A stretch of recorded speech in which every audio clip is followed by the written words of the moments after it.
to the Losers Lounge. Truly the Losers Lounge. We're in a different studio. We're not even in our set, man. We're not even here. We're in the physical Losers Lounge. Someone asked a question if when you go to when you lose a game like that, do you go to a different lounge? Yeah, dude. No, we got. Turns out we're right. They were right. This time it is true. We had to go upstairs. We're kicked out of our typical Losers Lounge for the Broncos. Even bigger losers tonight. I know. Actually, who do you think was a bigger loser? Broncos getting absolutely steamrolled, Broncos. or Yeah. I don't know. The Nuggets collapsing in a game that was like one. This game Don't doesn't. forget the Avs lost 5-1 too. The Broncos needed that game. And they came up and they showed you like how feeble they actually are when it matters. And the Nuggets lost a game that like they should have won, but they just kind of messed around. So whatever. All right, there you go. Hey, not that bad. Actually, not that bad. We're gonna break it all down for you guys. There's a lot to get to help me. Obviously, here I got D-line. Yeah, what's up, guys? Got to go to the old ball arena. What a treat. Those old feelings just flooding back. The treatiest of the treats. Then of course, Superstar Dev. Man, these takeover days usually are so fun. Yeah, dude. This even had the makings of like what was going to be a fun night. This was like a global conspiracy against the city of Denver tonight. It really was, man. It was a global conspiracy. This was a win. Like, you should count it as a win. I was ready. I told Dev, it's like, Lee, let's head back so we can get here quick. Yeah, dude. 3 minutes to go. Like, we're done. Up 9. We talked about it. Like, when you were like, oh, they're up 8. We'll probably just head out. Just head out now. Man, I would have been even more mad. Jesus. I think I would have been more mad, although. I think you would have felt guilty. You would have felt like we did it. You're right. Exactly. Thank God we stayed, so it's not our fault. Let's do a fast breakdown. Maybe it is. Let's do a fast breakdown here. Super fast pace to start this game. If you guys remember the opening part of this game, it was up and down, man. Neither team taking more than 5 seconds to get a bucket. Both teams scoring a lot. Jamal Murray picked up 2 fouls early. Actually was a big start of this story of this game because Murray was not a major impact piece tonight in this game, and they could have used him. Very good Peyton Watson stint, though. In the first and second quarter, his first stint was very encouraging. Had some buckets, had some defensive plays. Nuggets up 31-27. Peyton rolling again in the second quarter. Starters went cold. There were so many wide open looks to start that second quarter. Denver should have been up like 15 because they were getting so many wide open looks but couldn't make them in that second quarter for whatever. Then guess what? Jamal picked up his third with 5 minutes to go in the second. Like, dang it. Nuggets started to finally hit shots, opened up a 10-point lead, but then something very interesting happened tonight. The Thunder did something they never do. They went to 2 center lineups. They went to Chet Holmgren and said, you know what, you guard Aaron Gordon, kind of a Rui adjustment. And they brought in Jalen Williams, who's like an undersized backup center. Are we still on the air? Yeah, we're good. The monitor's freaking out. You're good. The monitor's on the fritz. They went to 2-tower lineup, and it worked in that. I mean, part of why it worked was because Denver just missed shots. Like, Murray came out the game to close the half, and Reggie's run the 2-man game. They just didn't make all the shots. Nonetheless, it was very interesting that a very smart coach did the thing that we know is probably the smartest way to guard Denver. Then they started that to come out the third quarter. They said, you know what, why don't we just try it? Worked in the half. But the Nuggets did get into the bonus with 6 minutes and 51 seconds to go. Chet, as the power forward basically in this lineup, he was blocking everything. 9 blocks tonight. That's insane to see in person. That was wild. It really was, man. And I mean, him at power forward along another guy, that might be their formula, honestly. If I'm them, that might be the thing that they look to do. 5 on Peyton Watson. He was playing so well, and then he just picked up foul after foul after foul. 87-85 Nuggets going into the fourth. You open up the fourth with Aaron Gordon at center, and they were killing it. Aaron Gordon in particular was playing great. I love this lineup. You had Aaron Gordon, Reggie Jackson, Christian Brown, Strother, and MPJ. So you got your shooters, you got your small ball, and then you got a switch everything good defensive lineup. It was looking really good. It was 97-92 when Jamal Murray and Jokic checked back in. Thunder this time got in the bonus really quickly. 6 minutes left to go. They were in the bonus. Denver grabbed full control of this game with 3.5 minutes to go. Full control. And then We were talking about leaving. you get Justin Holiday turnover in transition. Yep. You get a Michael Porter turnover. Denver just got careless. Then Yep. they had some possessions down the stretch where it was like, hey, man, the game's not over. You're up 8 or whatever, 8-9, but it's not over. And they just got a little bit careless. Michael Porter hit a corner 3. I thought that was it. Should have been it. Shai Gilgeous-Alexander got a call on Christian Brown that I thought was so weak, so weak. Give the man a call. Who cares? Murray missed, got an offensive rebound, then made a 2. Nuggets go up 3, and you're feeling really good about things. Then you come in for Peyton Watson in for Michael Porter. This was very important here. You basically had 3 possessions left in the game, and there's a timeout. Michael Malone takes Michael Porter out because you were on defense, and he puts in Peyton Watson. Well, what happens? So you go defense instead of offense.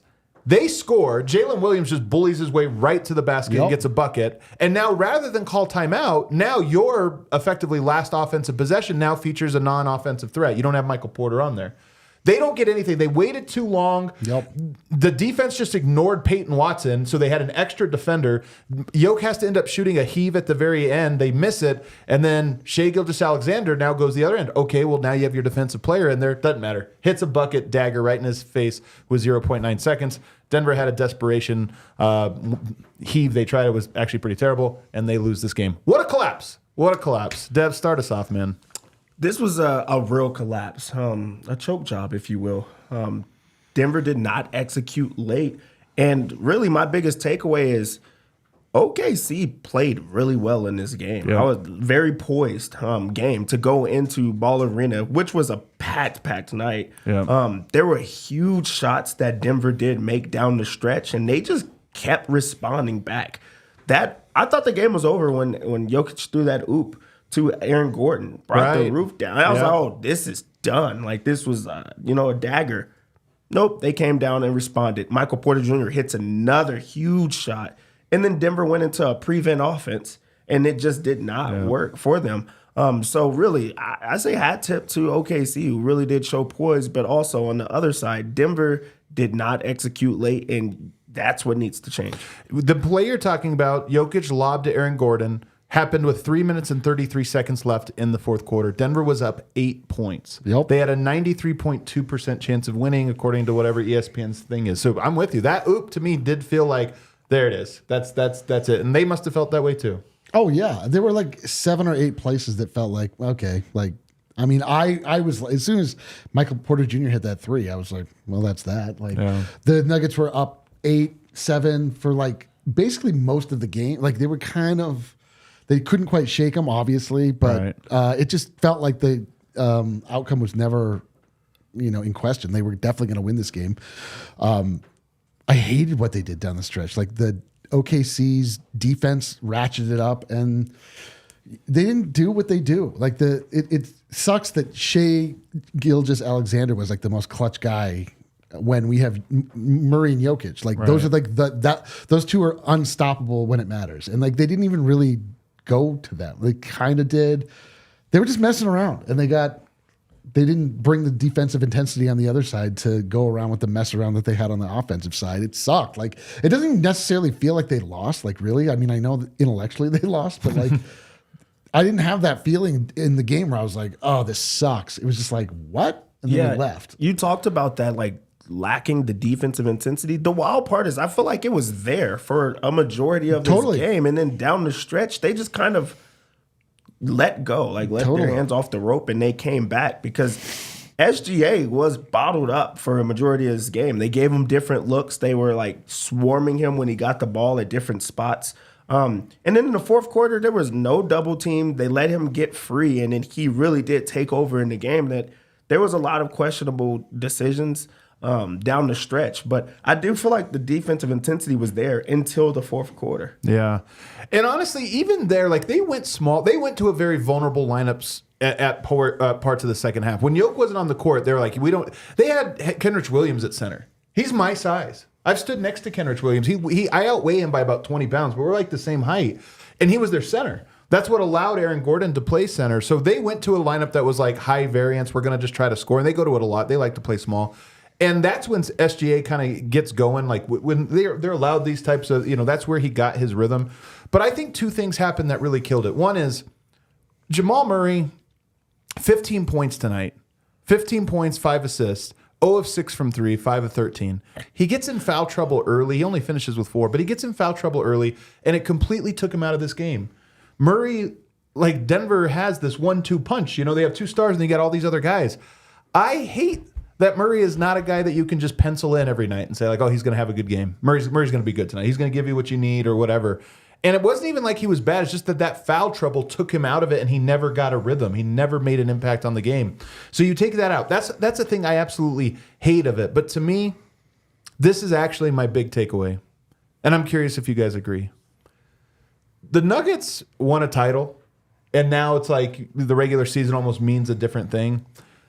I do miss the era, though, that the Thunder are in right now. I miss it, man, because this is totally, they lose in the play-in last year. That's totally a game 82, the next year following the 82-year season. This is them, and I love their young core, and I just kind of love the intensity and the, like, excitement they play with. That's a team that kind of plays with this, like, they don't quite know how good they can be yet, so they're every day they wake up excited to find out. And that's what this felt like, where Denver was kind of like, all right, we're up, it's a process, we're going through some motions, and OKC was everything's new and fun to them. Yeah, what that's called is hunger. Like they really do have that of like, we have to prove ourselves every single time out, and Denver has had that. You win a championship, of course, it's not the exact same way, but that's where you have to try to dig deep and find something more of like, hey, we have to repeat. Everybody's going to give their best against us, and you do want more of that, because that was Denver's mantra. Like they had a lot of guys that were pretty unproven, at least to like the national like eye,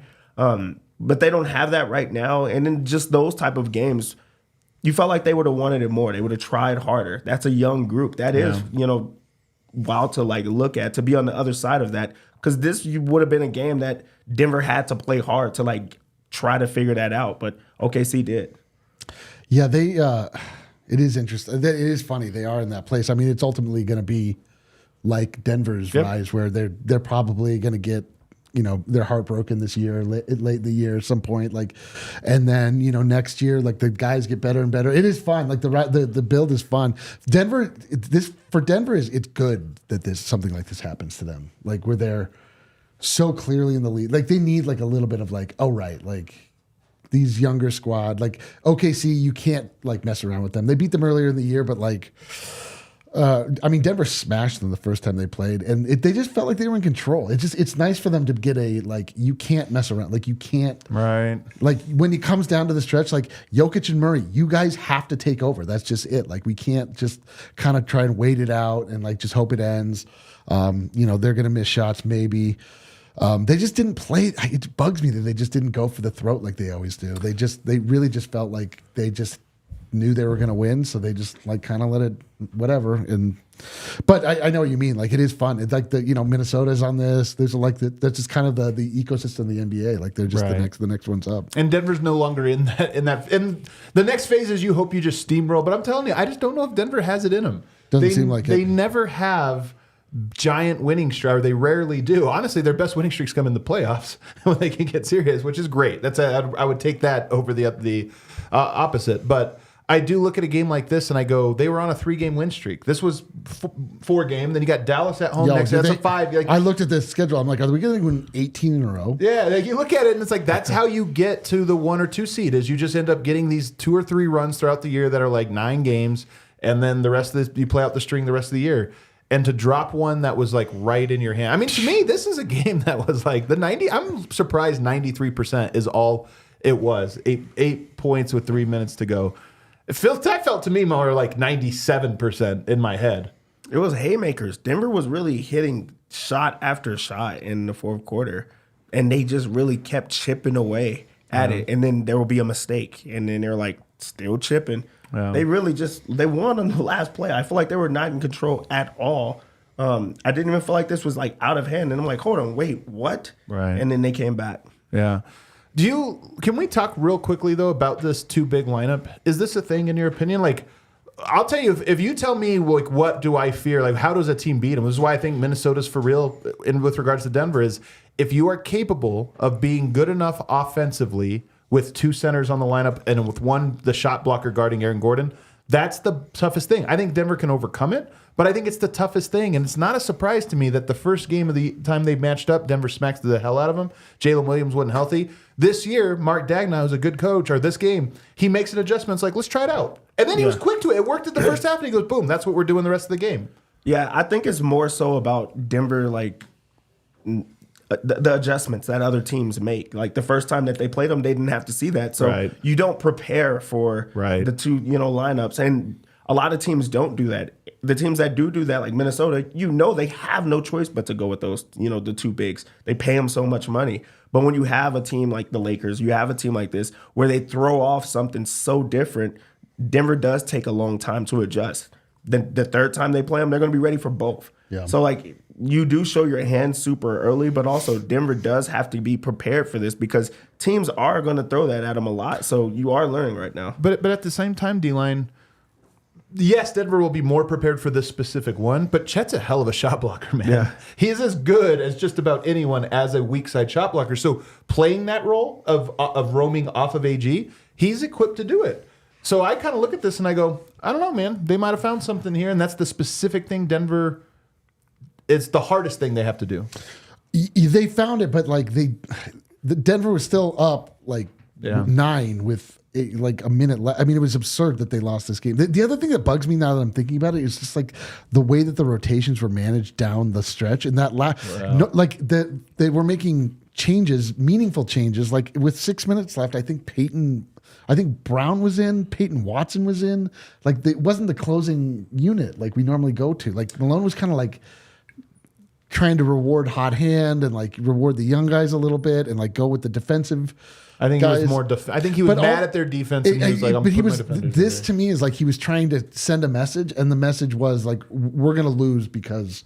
Like you guys didn't play the way I wanted to, and now this game is ultimately going to be sacrificed. Like I think he just thought he was able to mess around with it a little bit more, and it messed up people's rhythm. It messed up like the natural flow of the game. Like when it got to the crunch time, it like didn't feel like it. MPJ had just gotten off the bench. Like it was just weird. Like I was like, what is this lineup with like 6 minutes left? But it's so bizarre, man. For me, the real big one was that this decision to take out Michael Porter and put in Peyton Watson. And So like I weird, understand it because you're wanting the defense, and if you get to stop, the game's over, no matter what.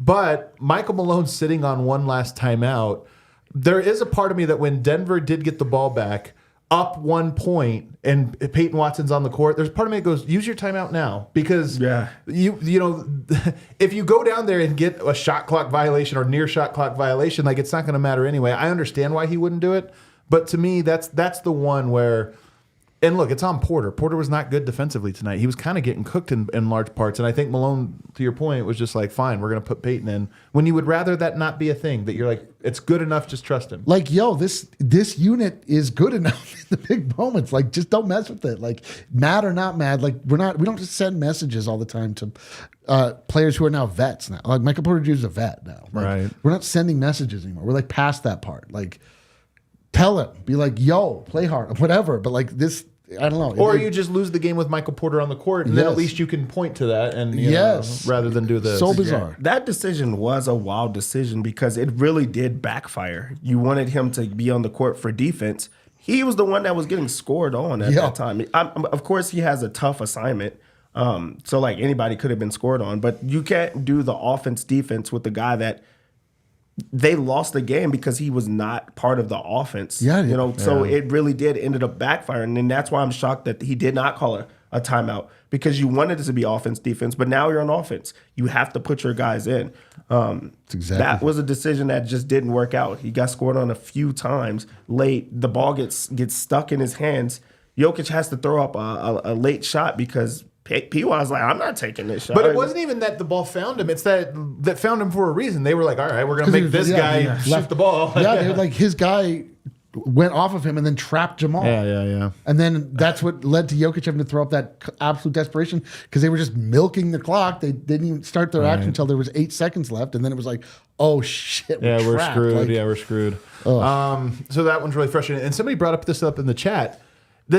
What part of the problem is Denver only had one timeout left. What's wrong? It's a squeak. We're trying to figure out. I don't know where it's coming from. Sounds like a wheel, like there's like a little mouse on a. Yeah. So what was I saying? I don't know. Well, we talked about Peyton Watson. The reason it only had it one timeout was because Michael Malone used a challenge in the fourth quarter without ever seeing the review. It was just a rage review. It was a rage review that cost them a timeout. Like, if you just don't do that one, and he lost. The funny thing is, actually, the refs were a little saucy tonight. Yeah. And so what happens is the call happens, and I actually am with Malone on this. I hated the call. I think it was Isaiah Joe is like right up in Jokic's space. Jumped into his As soon as he touched the ball. So Jokic gets it and kind of like leans into him. Now, in my opinion, Isaiah Joe did not own that space. I think it was him. It might have been somebody else. Didn't own that space. And so Jokic gets the call on it. But Malone did not. I've never seen it. I'll bet you. I wish we had tracking data for this. I don't think such exists. I'll bet you it was the fastest challenge ever, because as soon as he made the charge motion, Michael Malone walked out on the court and went like this. I've never seen it before. It was like he was acting like the players do. Yeah. He was, and it was right in front of the bench, so he had a perfect. It was literally in his face. Right, so he was already right. As soon as he was moving his hands, he's like already like. But you know what was funny?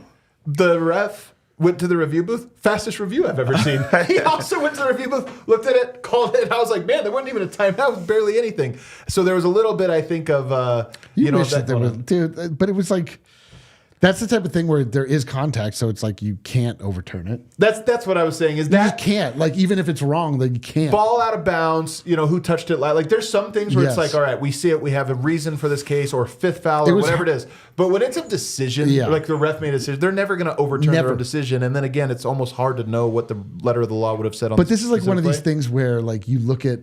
There are times when, like, Jokic is so beside himself that you want Michael Malone to like match his energy, get attacked, whatever. Like that was his thing. Like, you're right. I got you, my guy. Like, he did it for Jokic because Jokic was so incensed. I'm not even pointing out that it was a bad thing, even though I do think it was a bad thing. But it was that if they would have not done that and had one extra timeout, I think they win this game, because you just use it at that last possession. You put Mike back in. And then you go and you probably get a better possession than what you got. And even if you don't score, you're at least a little more set in transition or whatever. So it is a little bit of a thing. But on the other side, I do want to talk about something you brought up, which is I think the reason Michael Malone did that is because, once again, Jokic was furious with the refs all game and yelling at the referees in a way that I think honestly distracted him. So we'll talk about that on the other side. First, I want to tell you guys about College Invest. It's important to start saving for college early, and you need a plan just in case your child doesn't land an athletic scholarship. College Invest makes it easy with flexible savings plans. It's important to start saving early. You benefit from Colorado tax deductions. Savings can also be used for trade schools and apprenticeships nationwide. So open your account today at collegeinvest.org. Never too early to start thinking about those types of things. Also want to tell you guys about something I desperately need today. AG1. I did not have any, though. I did not have any. I'll probably grab some on my way out today. AG1, the number one most important thing about starting your day is you want to get all the nice vitamins and supplements and everything to kind of get you feeling great. I'm trying to get all the key things here.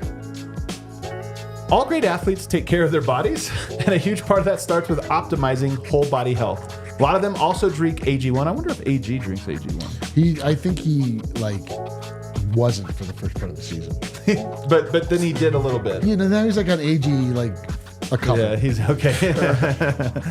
They drink AG1. They're huge fans of it. And I'm telling you guys, this stuff, it costs less than $3 a day. You get on this little subscription plan, and it's fantastic. You love the taste of this. I do. You put a little ice in it, make it nice cold. No, I like it. I wouldn't prepare a meal that had this flavor, but like as far as things that are healthful, like it's zesty. It has like a little bit of like a citrus, like pineapple aftertaste. It's like fine. It's good. There you go. The comprehensive solution is what you needed from your supplement routine. Then try AG1 and get a free 1-year supply of vitamin D and 5 free AG1 travel packs with your first purchase. Go to drinkag1.com/nuggets. That's drinkag1.com/nuggets. Check it out. All right, back here, segment 2. So one of the things I loved about being at the arena today is you do get to see the things that the broadcast doesn't show you. First of all, for the first time ever, Jokic got called for a delay of game. So weird. When he was actually delaying the game. Yeah. We always joke about Jokic when the ball ends and he's running out the clock and he doesn't pick it up. For the first time ever, a ref saw it and called it, and Jokic lost his mind.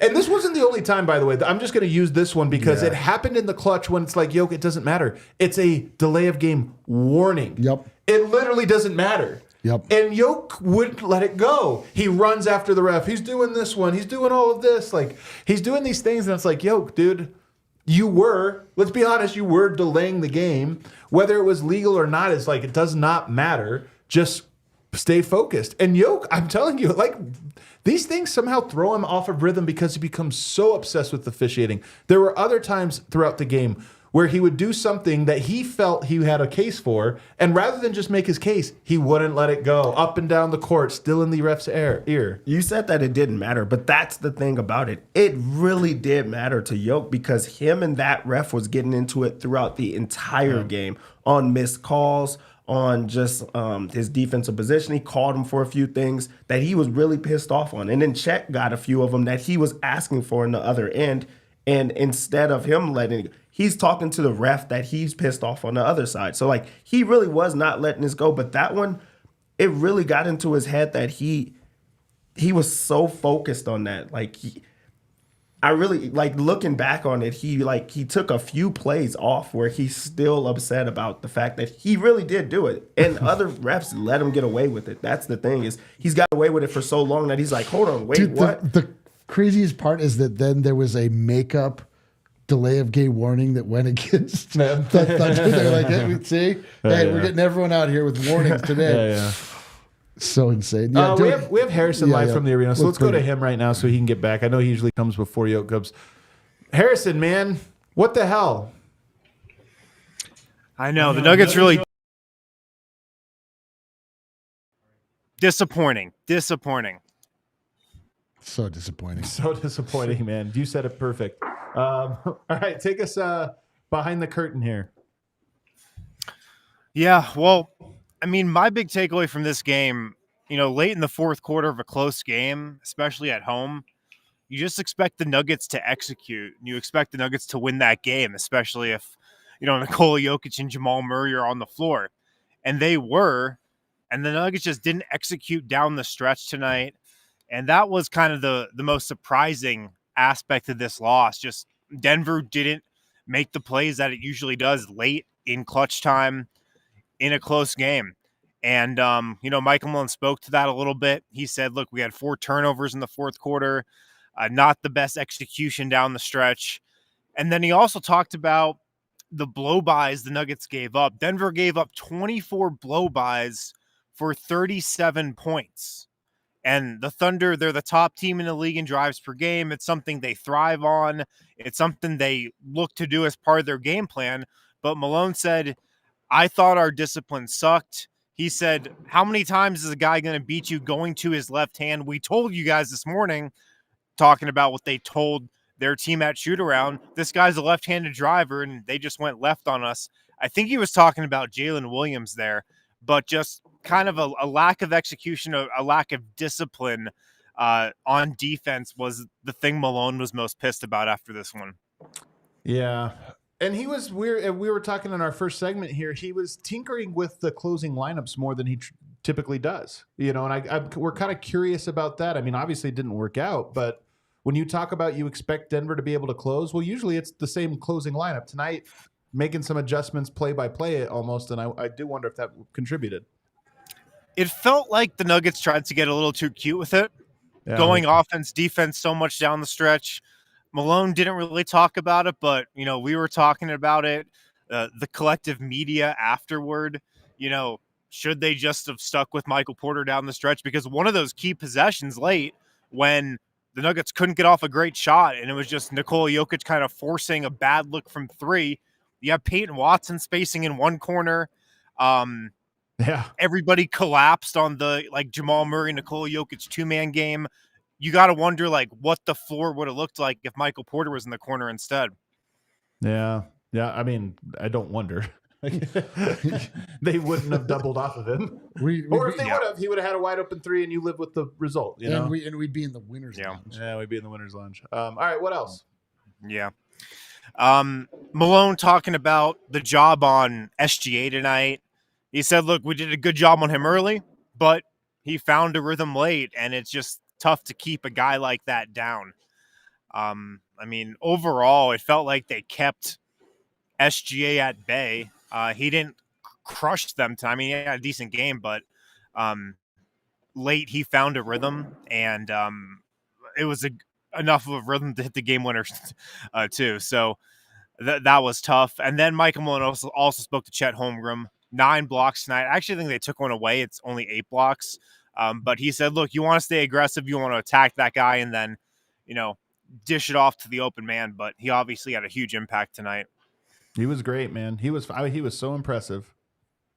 Yeah. Just got done talking with Christian Brown, who came to the podium. He said, look, it was uncharacteristic of us to turn the ball over that many times down the stretch, to not execute. That's unlike us. He was talking about Jalen Williams going left. He said, look, that's where he likes to go. That's on us. Like, we just let too many guys into the lane tonight. That's why we lost this game. And then he was talking about the Nuggets going to Aaron Gordon at the 5. I feel like Denver's done that more early on this season than they did like all of last year. They almost never Nuggets did it did last not. year. It's because they don't believe in their 5s. Yeah, but I mean, they've gone to it early this season, definitely more than they did last year. And Christian Brown said, look, everybody knows we do that in big games. So this was a game that the Nuggets wanted. This was a game that they kind of went into playoff mode to try to get. And they came up short. Yeah.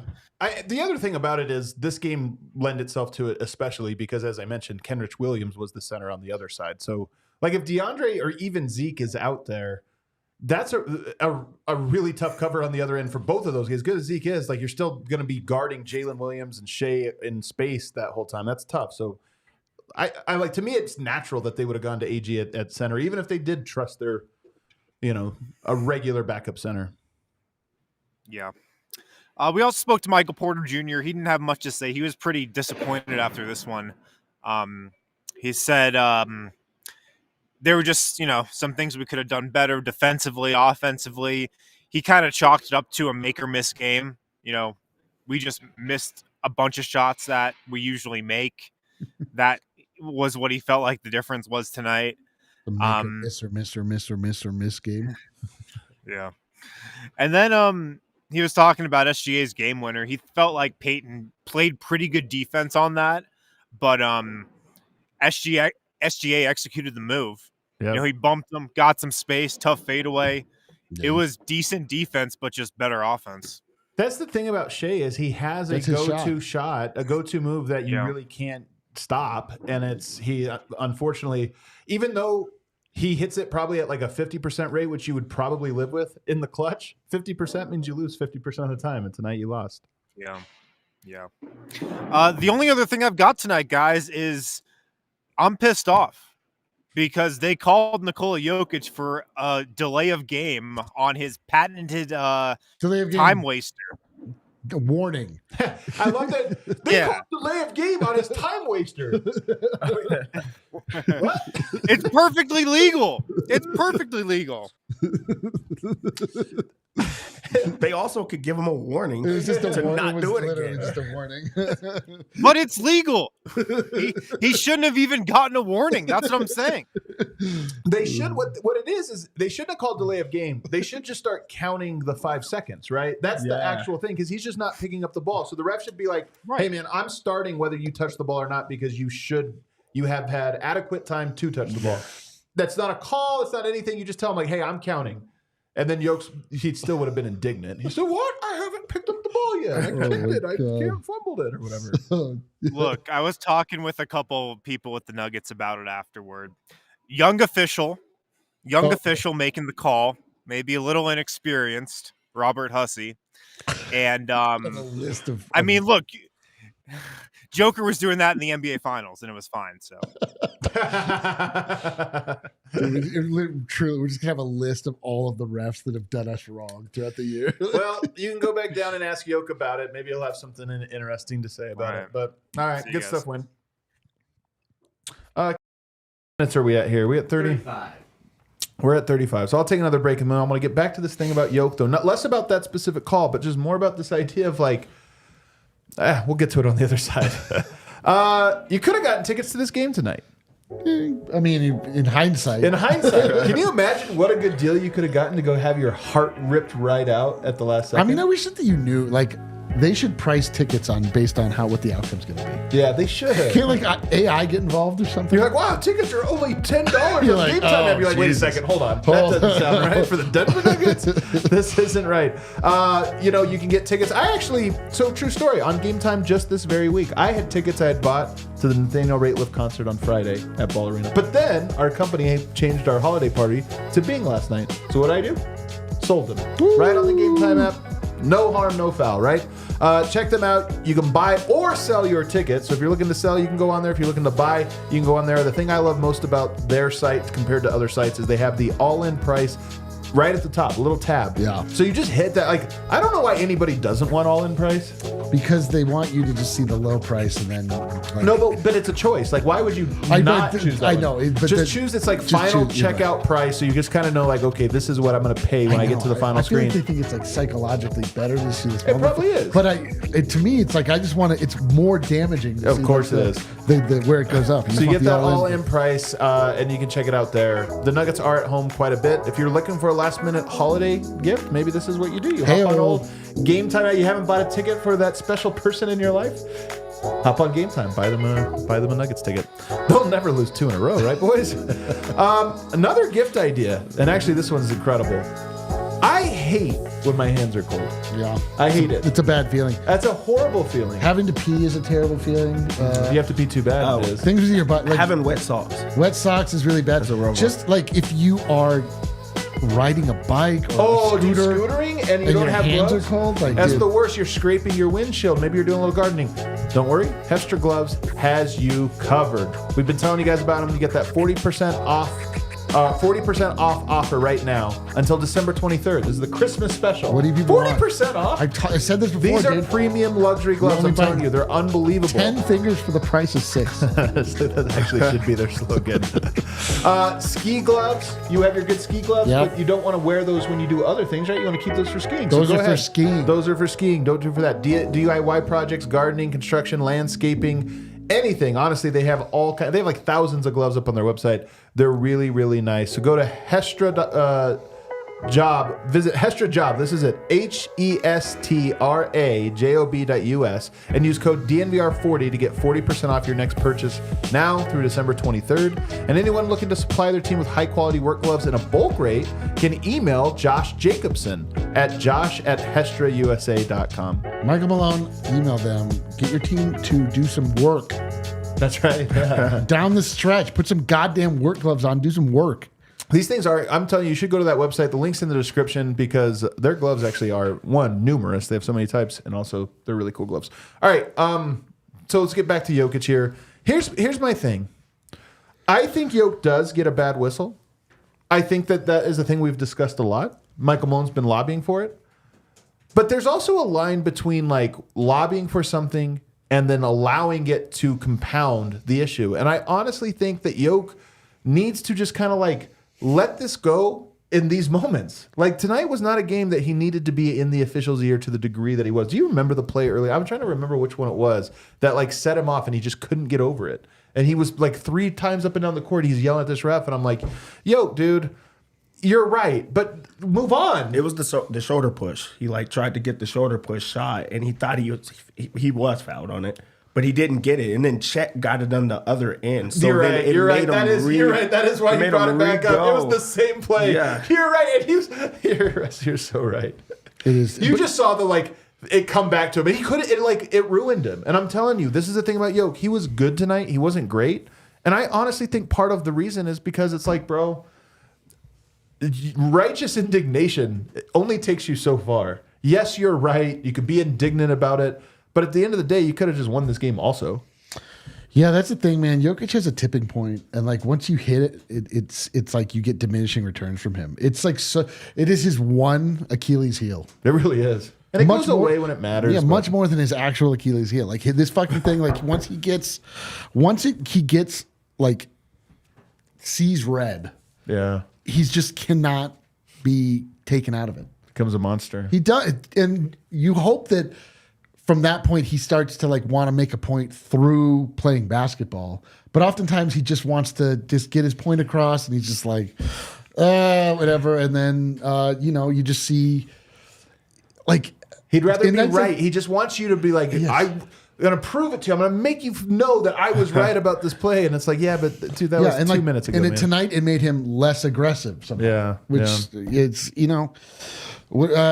but I mean, like he's the greatest player I've ever seen in my entire life. He's my everything. I love everything about him. I hate when he does this though. Like, I know. It's so frustrating. It's just like having like a petulant like kid on your team that you're just like, bro, move past. Let me say this, Dev, because Draymond Green won 4 championships, and he always said this thing. He always has this line that he'd go to, which is, you guys want me to change who I am. Who I am is what got me here. And I hate that. I hate that more than anything. It's like, no, what got you there, yes, being revved up, but don't use that as an excuse to not grow. You can grow as a person. And Draymond never grew, and now he's out of the league. And and I'm with Jokic, the same thing, but you can grow here. Like you can be right about what you're doing, but you can also just grow in how you handle it just a little bit. Yeah, but what's awkward is that I feel like we've seen the ups and downs. I feel like last year he was a lot better at not being pissed off with the refs the entire time, or he takes that aggression and he's super physical. Like, I'm going to score on you every single time because they're not calling it. Now you're the one that's punished because they did this to you. Like, he has to get back to that part of it because right now he's on edge, he's frustrated, he's pissed off, and instead of him going to that and saying, I'm going to be very aggressive in this game, he's like, no, I'm not going to shoot it anymore. Right. He didn't get many shots in that. I think he only shot like one time, or at least it felt like it, but he wasn't aggressive in this one, and he had a mismatch. He had guys on him that he could have scored on a lot, and he decided to either throw it up for an oop or kick it out to other guys instead of like, nope, I'm going to get to the free throw line because I'm going to make you call that on me, or I'm going to just score every single time. So I think that kind of is not the separator, but that's like the difference between like a Embiid. He's like, no, I'm going to make you call a foul every time, and I don't care what they say because he's going to go to the line 30 times. Jokic's like, no, I'm going to just figure out a different way. We're going to get to that same point, but it's going to be in a different way. And I thought, to be perfectly honest, I thought in the fourth, in clutch, Jokic was making the right decision. There wasn't a play where I look at and I go, I think he shouldn't have done what he did. But the third quarter was the one to me where I was like, that's where he was getting chippy with the ref for those one plays where I was like, yeah, but put it away. But just put it away right now. Put it away, man. You can do it. You don't think he should have shot more in this game? He should down the stretch. No, but which ones? Like, I'm trying to think of which play. The thing is, it's like they weren't. It wasn't set up to where there was a place where Jokic should have shot because they weren't like just being like, we're running the 2-man game. Like, everybody else, get the hell out of the way. Like, we are going to run the 2-man game. It's like they came down, they passed it off to Peyton Watson. I feel like when they did prevent offense, like really, they started resetting every time. Well, again, I think I give more credit to their defense, which is when you go to 2 centers, you're not guarding the team, you're guarding Jokic. You're saying we're going to put 2 guys trying to block shots and protecting the paint. And the reads are going to be that there's going to be open guys on the perimeter. And they were, to come up a little bit short. And honestly, Denver did score. They got screwed was Holiday turned it over because he got in transition, a veteran player, and threw it to the corner when Christian had cut. But it was such a careless pass. Like, he didn't even look. He just catches it and throws it.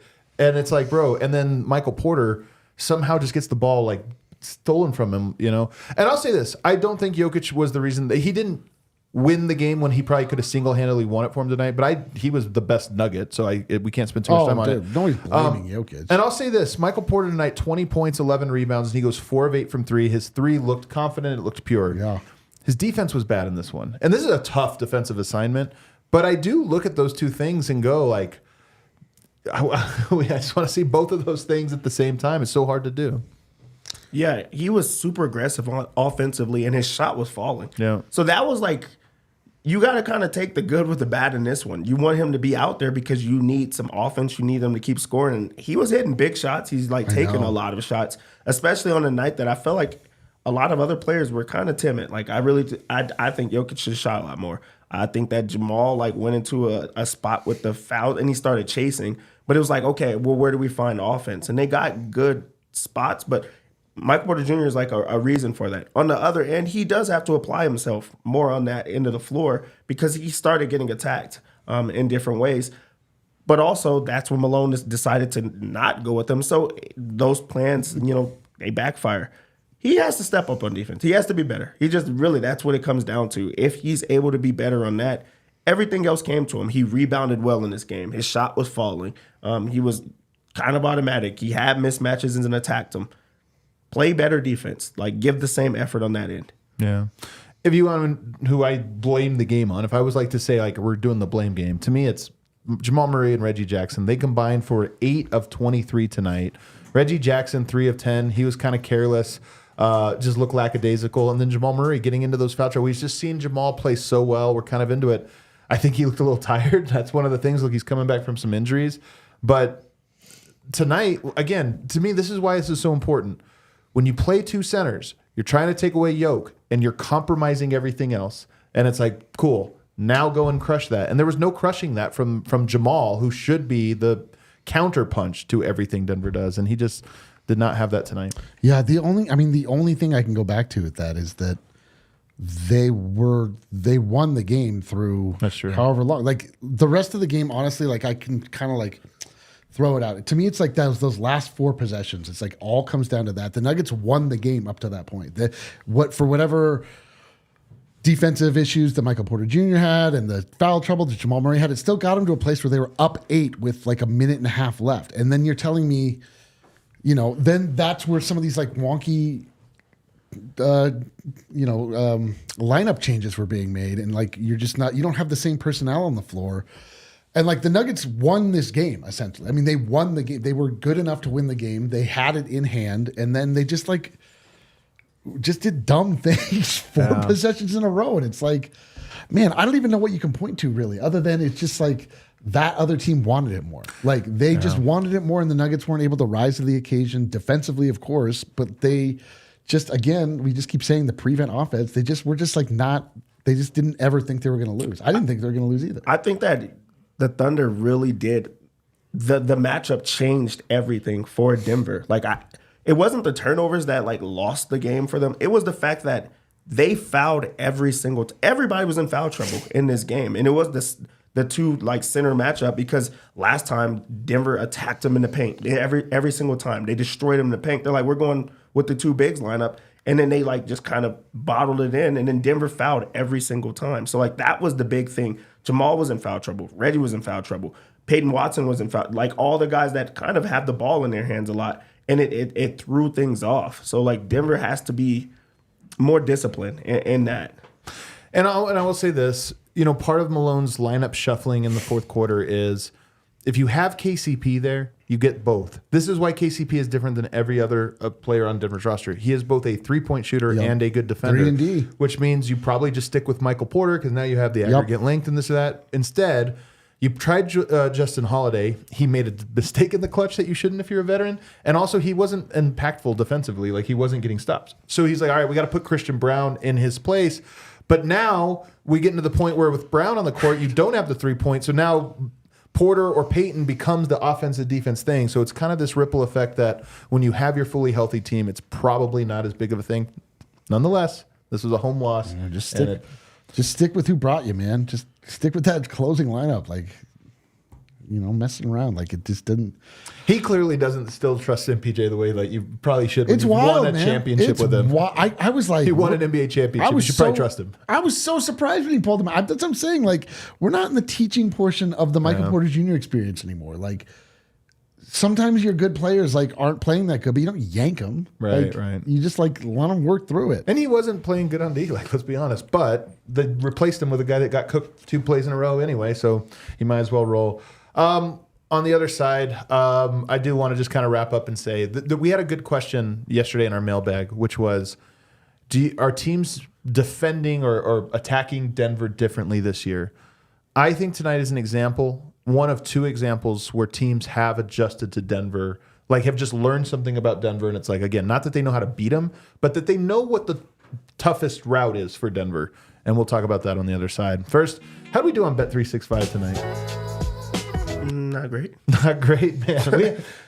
We should have known not to bet tonight, man. We had the Denver special. Broncos, Avs, Nugget. We were so hyped the bar was popping, and then Dev not doing well at bets. You want to talk about something that's never ordinary? That's not ordinary at all. Not fun. So glad this week is over, you guys. Next week we start a whole new week. I'm so ready for it. At Bet365, they don't do ordinary. They believe every sport should be epic. And right now, new customers can choose between 2 offers when they open an account in Bet365. Use promo code DNVR365 when you sign up.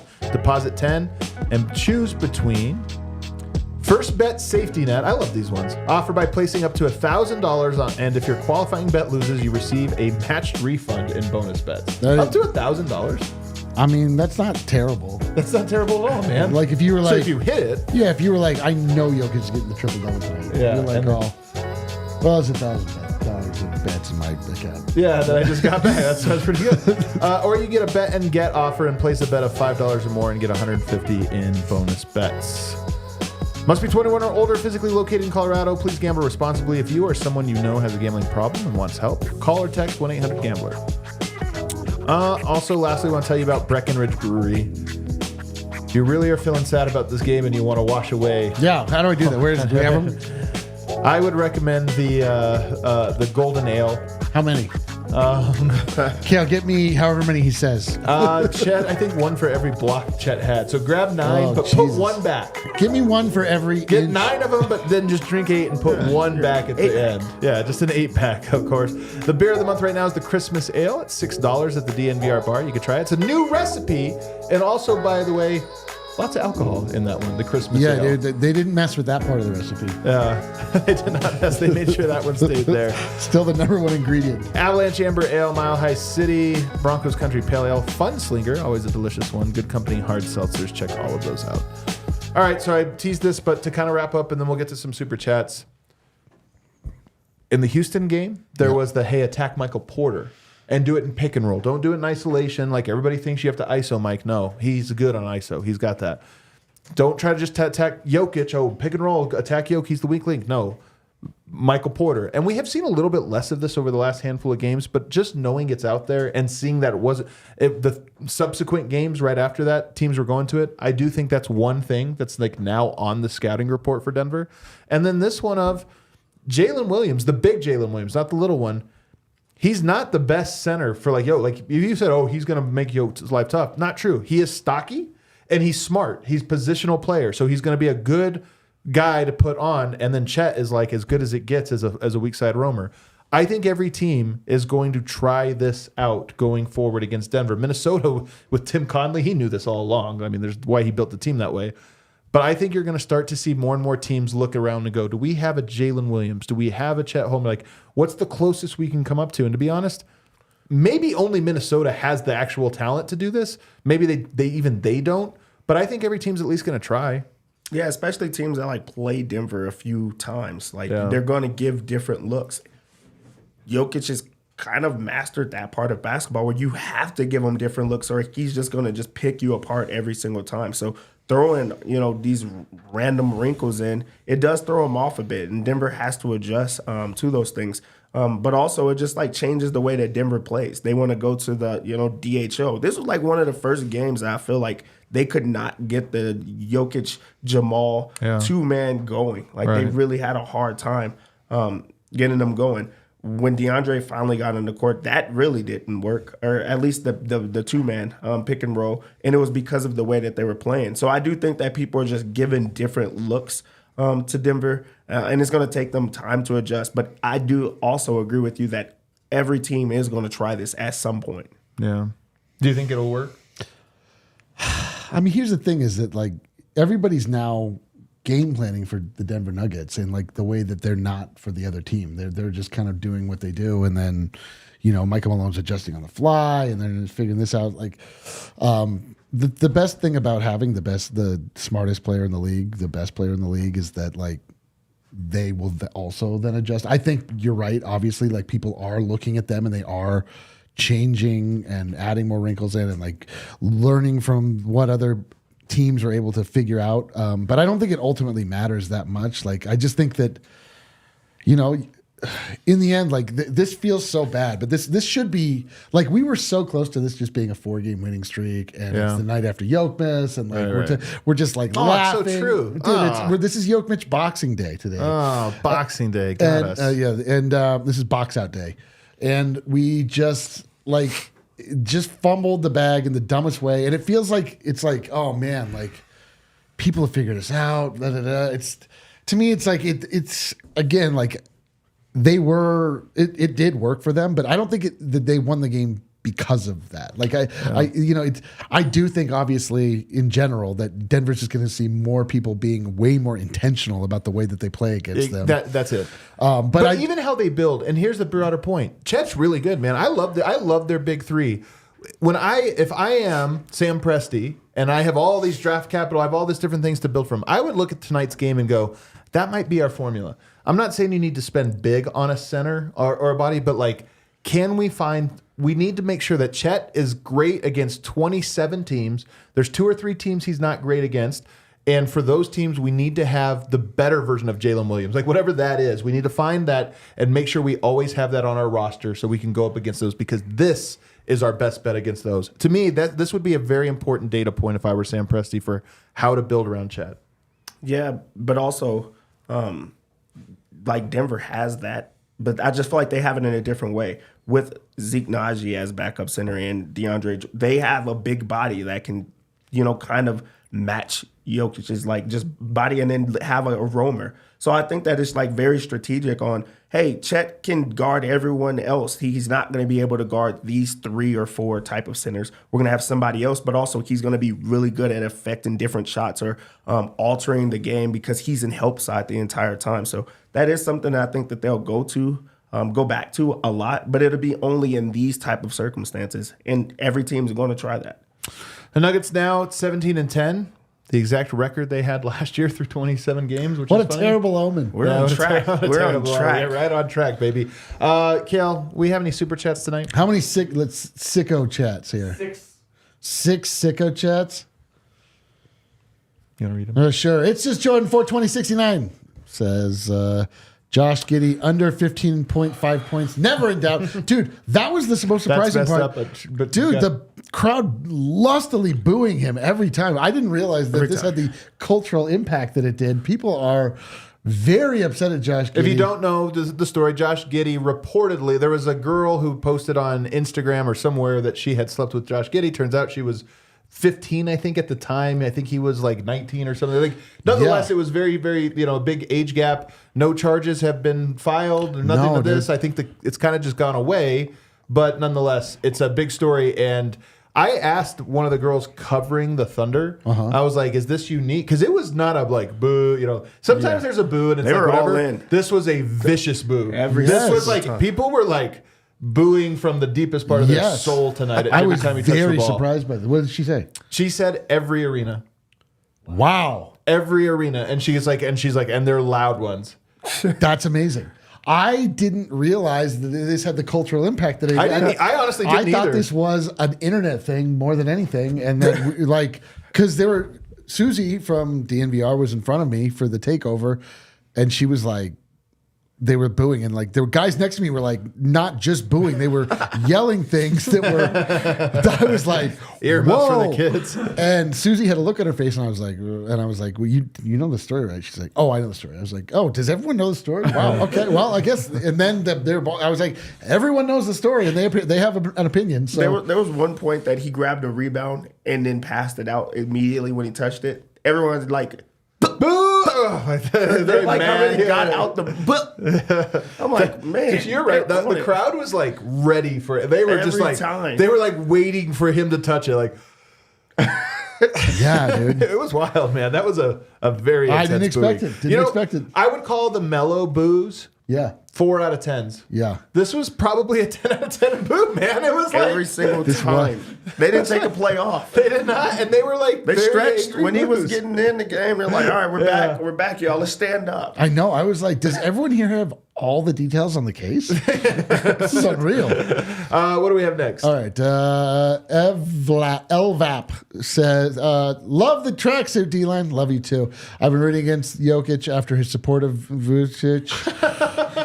I've been fumbling the ball. Felt awesome as an intro to the elections tomorrow. Take down SNS. Love you, DNVR. Man, well, that was a rough one to get through. Let's go. Cal, thanks for that. So we just went through Josh Giddey and that 2 super chats. Yeah. What else do we have? What else is going on here? So anything on Palestine? Yeah. What do we? Is the chat's opinions? Do we want to pay for this? Tony K Hoops, $5. Thank you. Drinking beer and listening to you guys or to you gents chat about hoops. Albeit in a loss, still has me happy to be a Nuggets fan. Man, cheers, fellas. Hey, totally, thank you. It's always a real one. I gotta say, I saw somebody at the takeaway today stop me and said, "You guys have. I hope you understand that this brings my life so much happiness." And I'm telling you, it's the single thing that people can tell me when they mean it. That means the most to me because I'm like, we do this show and stuff, and it's like we're trying to be accurate and we're trying to do this. But if it actually makes you feel like your life's just a little bit better, like it's like, all right, we're doing. Our life has purpose now. Dude, so I know. Like good. I had a guy come up to me. I was in my seat. He came up to me. He's like, "That's my seat." And I was like, "Yeah, it is." And I moved. And I was like, "That's when the fans come up, you know." Dude, what I mean? that's wow. That feels great. Yeah, That was heartfelt. Move. I was like, "I'm sorry, bro. I was in your seat." Matt Sheehan says, "Why did Nugs go 2 for 1 on the?" I don't know. We don't know any of this stuff. On their last possession, inbounded with 36 seconds, held it to 13 seconds, gave them the last shot in a 1-point game. They didn't play the last minute and a half well at all. Nothing but mistakes. All skips, no hits. It was terrible. 555-555-ish says, why can't we just face the Wizards and Pistons every night like a certain Eastern Conference team? Tough day for Denver sports today. We move on. We need to refer to this as D-Day. Denver D-Day. Yeah, it really All does. 3 sports got not only lost, but lost in a way that was like super demoralizing. It was demoralizing day. D-Day in Denver. Yes, and I will say this is why we're down so bad. Everybody I talk to is like, "What's wrong with Yoke?" I'm like, "Guys, he had 2 bad games. This is insane. He's been incredible this year. He's having a great year." And everybody's like this. You're like, dude, it's been BJ. And then I'm telling before you, Jokic. and then everybody, there's also this sense of like, look, Embiid is playing incredibly. I think he's scoring at the second hilest rate in history behind Wilt's 50-point per game season. He's scoring at a crazy rate, but also to your point, or to 555's point, some easy games on the schedule for them right now. They're in the soft part. They're making it just sucks that it's inverted, but it's gonna flip. You know, we will know it'll flip. Yeah, but right now this is D-Day. This is D-Day. CeeLo 290, our homie, says downside, undisciplined, L. Upside, I think we can figure out the 2 big adjustment. 17-10 despite the loss. SOS. Tough strength of schedule. Will be above 500 by Christmas and correctable problems for a championship team. We will be fine. We, of course, will. If you don't think we're going to be fine, like, what are we doing? Not you specifically, CeeLo, but, like, I mean, come on. Like, the Nuggets lost this game in the dumbest way possible. They're very good. We know this. They won the championship. I was going to say, I think they're the best. Yeah. This was a dumb night, and it happened on They just ruined our party bus. They ruined our party bus. The Broncos pre-ruined our party bus. And then the Avalanche just made sure that the party bus got in a fight. Yeah. Diz The says, party bus crashed. Yeah, dude. Actually, Heat Nuggets microwave? My eyes just stopped seeing. I can't. Please. I can't see. Please help. I think I'm disappearing. Diz, never disappear. Please. Never disappear. That looks like all of them. Wow. Kill, hit what that a night. outro music. What a night, dude. What a night, man. Gosh dang it. Yeah. Oh, what's up, Mark? I met him before the game. Nice meeting you too. Listen, the takeovers are good. The community is strong. The Nuggets are fun. Tonight was just a day where Denver, as a community, apparently we just got too big for our britches. We needed to be. So true. We had to be smited, knocked down by forces larger than ourselves. But you know what? What I always say. What do you always say? We suffer together. We did. Today was all about suffering together, man. As a unit, every unit. I mean, it was all of us. Bro, our bar was so packed tonight too. It was such a cool vibe. Like I'm telling you, the cool thing about the bar, and I really mean this. This is why I hate this idea of we're more of a transplant nation than ever before. Like people move cities more and you hold on to your team. I hate it because when you see a building that has like Broncos, Avs, Nuggets fans all vibing before the game started tonight, as it were, it does feel like you're like, man, this is the city. Yeah. Like the city is all together as a big family, which you just don't get. Whole squad ready. Whole squad ready. And then the teams were like, nah, not today. Dude. Here's an L. Dude. Take all those L's away. We appreciate you guys hanging out with us. We're going to take tomorrow off. Much needed day off. But Monday, Dallas Mavericks. Oh, man. Chance to bounce back against the Mavs at home. Hit that like button first on the way out. Let's go.